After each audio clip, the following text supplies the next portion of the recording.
Guys, Brett Favre did it again. It's amazing. Week 8 is officially in the books, but not before Brett Favre reminds everyone just why he may be the best quarterback of all time. Here before the game, he exchanges some words with Jay Cutler, the young second-year man for the Broncos, who pick it up. First quarter, Broncos on a third down play. It's Cutler to Brandon Stokely, 22 yards. So early, Cutler's the guy who's making plays. At the end of this play, a personal foul against Atari Bigby. 5 plays later, second and goal. It's Cutler to Tony Scheffler from 5 yards out, and the Broncos strike first. Good strong arm, a little mobility there getting out of the pocket by Cutler.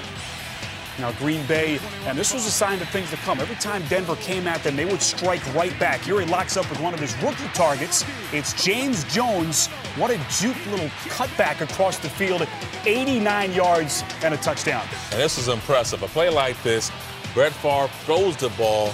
At the timing of his play, hits James Jones right in stride. And one of the better corners in this league, Champ Bailey, could not keep up. I just believe that Champ Bailey's not 100% coach. He can't keep up with James Jones. Not sure how fast James Jones is, but Champ Bailey is probably one of the best corners in terms of covering a guy. And right here, he just got flat out beat. As far as 10th touchdown pass of the season, second quarter Broncos from the 1-yard line. Cutler, one of the few gaffes he would make on the night, never had this snap cleanly.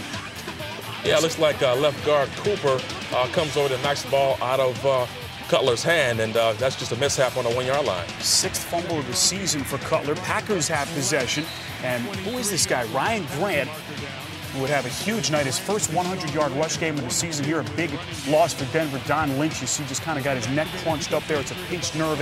He left the game and would not return. A big loss for that Denver defense. 1st and 10 Green Bay, and here is Grant again, 29 yards inside the 20. I think they found a running back here in Ryan Grant and a running game, which they haven't been able to do all season. This is Grant from 9 yards out. And Lynch's absence, guys, certainly felt as the Packers led this game with the break 13-7. Second half, it's Cutler to Brandon Marshall for 26 yards approaching midfield. So Cutler coming back now after Favre made some plays in the first half here. Cutler slings one on 3rd and 15 to Glenn Martinez for 18 yards and a Denver first down. 4 plays later, a 3rd and long play. This time it's Aaron Campman with the sack. Campman played well all day. He had 2 sacks, put a lot of pressure on Jay Cutler. Packers would hold them to a field goal. Green Bay up 13-10. 4th quarter, Favre with a short little dump to Grant, 8-yard play. So Grant doing it with his legs and also as a receiver out of the backfield. Favre, little hiccup, squirts out of his hands. We've seen this before. Just a little slippery on that ball right there. Fall on it, fall on it. Favre isn't perfect as he does fall on the play, and that's all that counts for him. Later in the 4th quarter, Green Bay on a 3rd down play. Favre trying to buy himself some time. He finds Donald Driver for 17 yards. Driver takes a hard smack at the end of that play. That's a key catch at this point of the game. 2:37 left to play. 5 plays later, incompletion there to Jones. Packers forced the punt. So the Broncos coming back. It's Cutler to Stokely, 8 yards. And, Coach, this is where you see Cutler make some great decisions. This is why one of the reasons how I evaluate a quarterback. What you do when the game's on the line. Cutler got him down for the game-time field goal. Did a great job. Now here, $1:25 to play. It's Cutler over the middle of the field. He finds Marshall, who fights his way into Green Bay territory. A huge 35-yard play made possible by that little extra effort by Marshall. And you see Brett Favre very nervously looking on from the Green Bay sideline. Cutler again buys time.